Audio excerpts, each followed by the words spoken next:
ऊंट और सियार की कहानी। बहुत पुरानी बात है। एक जंगल में एक मौका परस्त और धूर्त सियार रहता था। उसी जंगल में रहने वाले एक ऊंट से उसकी मित्रता थी।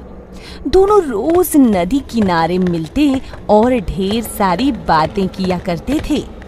दोनों दोस्त घंटों नदी के पास बैठकर अपना सुख दुख बांटते थे। कहो मित्र, कैसे हो? अभी तो अच्छा हूँ, पर तुम बताओ कि तुम कैसे हो? मैं भी ठीक हूँ मित्र। बातों ही बातों में समय कैसे कट जाता उन्हें पता ही नहीं चलता। सियार अपनी प्रवृत्ति के अनुसार चालाक और धूर्त था, लेकिन ऊंट सीधा सादा और समझदार था। यूं ही दिन गुजर रहे थे। एक दिन सियार को एक कौवे ने बताया, अरे सियार, क्या तुम जानते हो कि नदी पार स्थित खेत में लगे तरबूज पक चुके हैं? अच्छा, सच में? मीठे रसदार तरबूज के बारे में सोचकर ही उसके मुंह में पानी आ गया और वह नदी पार कर जाने की तरकीब सोचने लगा। लेकिन उसके लिए नदी पार कर पाना संभव नहीं था। कितनी बड़ी नदी है, मैं कैसे नदी पार करूंगा? मुझे तो तैरना भी नहीं आता। लेकिन तरबूज खाना भी तो जरूरी है। वह तरबूजों का लालच अपने मन से निकाल नहीं पा रहा था। अंत में उसे अपने मित्र ऊंट की याद आई। अरे याद आया, मेरा दोस्त ऊंट भी तो है। चलकर मैं उससे सहायता मांगता हूँ। और वह तुरंत उससे मिलने चल पड़ा। जब वह ऊंट के पास पहुँचा तो उसका स्वागत करते हुए ऊंट बोला, आओ मित्र आओ, कहो आज दोपहर को ही कैसे आ गए? हम तो शाम को नदी किनारे मिलने वाले थे। मित्र, मैं तुम्हें नदी पार के खेत में लगे तरबूज के बारे में बताने आया हूँ। क्या बताने आए हो? मुझे पता लगा है कि वहाँ के सारे तरबूज पक गए हैं। अच्छा? और मैं जानता हूँ कि तुझे तरबूज काफी पसंद है। हाँ हाँ, बहुत पसंद है। ऐसे मीठे तरबूज खाकर तुम जरूर खुश होगे। और तुम्हारी खुशी में ही मेरी खुशी है। पता चलने पर मैं कैसे तुम्हें बताने नहीं आता। बस इसीलिए दौड़ा चलाया। ऊंट को भी तरबूज का स्वाद पसंद था। वह बोला, धन्यवाद मित्र, मुझे बताने के लिए। मैं अभी वहाँ जाने की तैयारी करता हूँ। मैंने बहुत समय से तरबूज नहीं खाए हैं। ऊंट जल्दी जल्दी नदी पार करके खेत जाने की तैयारी करने लगा। यह देख सियार बोला, मित्र, मुझे भी तरबूज पसंद है। मैं भी तरबूज खाना चाहता हूँ, लेकिन क्या करूँ? मैं तैर नहीं सकता ना। खैर, कोई बात नहीं। तुमने तरबूज खाए तो मैं समझ लूंगा कि मैंने भी खा लिया। कैसी बात करते हो मित्र? क्या मैं तुम्हें यहाँ छोड़कर जा सकता हूँ? अरे मैं तुम्हें अपनी पीठ पर लादकर नदी पार के खेत में ले चलूंगा और हम दोनों मजे से तरबूज का स्वाद लेंगे, ठीक है? ऊंट ने कहा तो सियार खुश हो गया। ऊंट ने सियार को अपनी पीठ पर बिठाकर नदी पार करने लगा। अरे वाह ऊंट भाई, तुम नदी को कितनी आसानी से पार कर रहे हो। वाह, मजा आ गया। हाँ हाँ सियार भाई, शरीर बड़ा होने का कुछ न कुछ फायदा तो उठाना ही चाहिए ना। कुछ ही देर में दोनों तरबूज के खेत में पहुंच गए। सही कहा था सियार भाई, वाकई तरबूज काफी अच्छे हैं। वहाँ दोनों ने छक्कर तरबूज खाए। जब सियार का पेट भर गया तो वह खुश होकर हुआ हुआ की आवाज निकालने की कोशिश करने लगा। तब ऊंट ने उसे शांत करने का प्रयास किया। अरे रे रे रे, तुम शोर मत मचाओ सियार, अभी मेरा पेट भरा नहीं है। लेकिन मैं क्या करूं?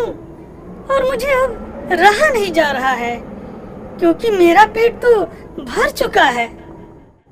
देखो, मेरा पेट भरा नहीं है, थोड़ी देर और रुको, मुझे खा लेने दो। नदी पार करते समय जितना शोर मचाना हो मचा लेना। लेकिन मेरा पेट तो भर गया ना, इसलिए अब मैं रुक नहीं सकता। और सियार नहीं माना।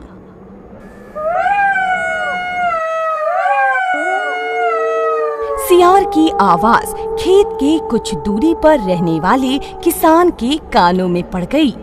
वह समझ गया कि खेत में कोई घुस आया है। हाथ में लाठी लेकर वह खेत की तरफ दौड़ा।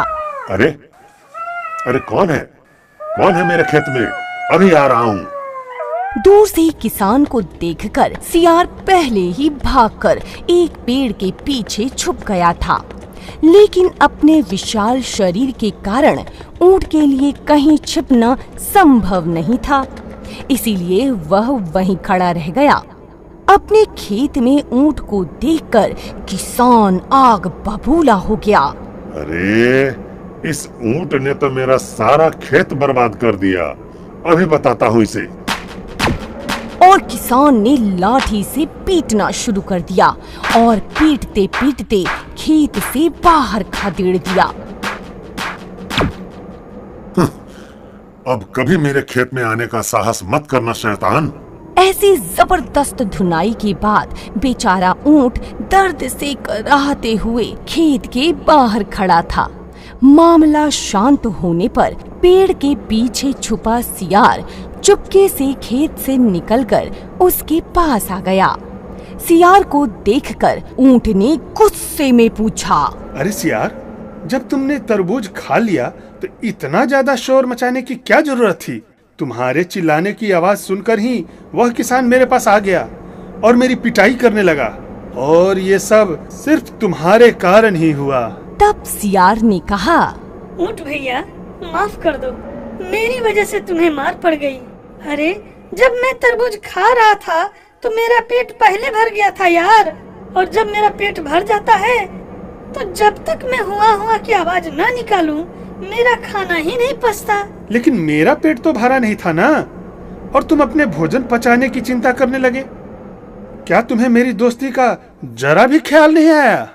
ख्याल तो था, लेकिन मैं क्या कर सकता था ऊंट भैया? क्या कर सकता था? तुम्हें सिर्फ अपनी ही चिंता थी, मेरी नहीं। सियार का उत्तर सुनकर ऊंट को बहुत क्रोध आया था, लेकिन वह चुप रहा। ऊंट चुपचाप नदी की ओर बढ़ने लगा। पीछे से सियार भी नदी के पास पहुंच गया और ऊंट की पीठ पर बैठ गया। मार खाने के बाद भी ऊंट ने सियार को अपनी पीठ पर बैठा लिया, लेकिन ऊंट मार पड़ने से बहुत दुखी था, जबकि सियार मन ही मन खुश हो रहा था। ऊंट को मार खाता देख मुझे बड़ी शांति मिली।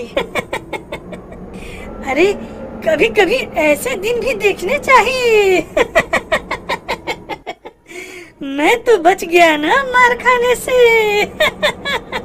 नदी के बीच मझधार में पहुंचकर ऊंट ने पानी में डुबकी लगा दी। सियार डर गया और बोलने लगा, अरे अरे अरे अरे यह क्या कर रहे हो मित्र? अरे तुम जानते नहीं हो कि मुझे तैरना नहीं आता? इस तरह करोगे तो मैं तो डूब ही जाऊंगा ना। गुस्से में ऊंट ने कहा, डूब ही जाओगे तो मैं क्या करूं? भाई मुझे तो अब लौटने की इच्छा हो रही है। अरे बाद में लौटना, पहले मुझे किनारे तक पहुंचा दो। दोस्ती में ये सब नहीं होता। नहीं सियार, मुझे खाने के बाद पानी में ऐसे ही डुबकी लगाने की आदत है, और खाने को हजम करने के लिए नदी में डुबकी लगाना भी जरूरी होता है सियार। अरे अरे ऐसा मत करो यार, अपनी दोस्ती का जरा ख्याल भी करो। क्यों ख्याल करो? ये तो तुम्हें भी सोचना चाहिए था मुझसे दोस्ती करते समय। अब तो मुझे रहा नहीं जा रहा है।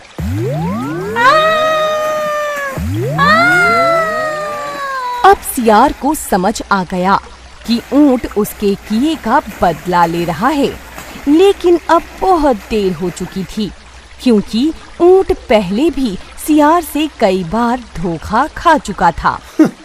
तुम दोस्ती के लायक नहीं हो सियार, इसलिए अब नहीं रुक सकता।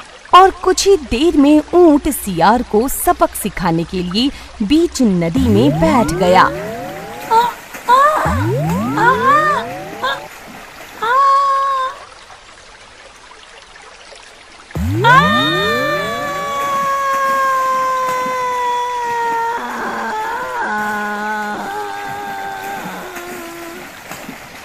सियार को तैरना नहीं आता था, इसीलिए सियार नदी में डूब गया और बह गया।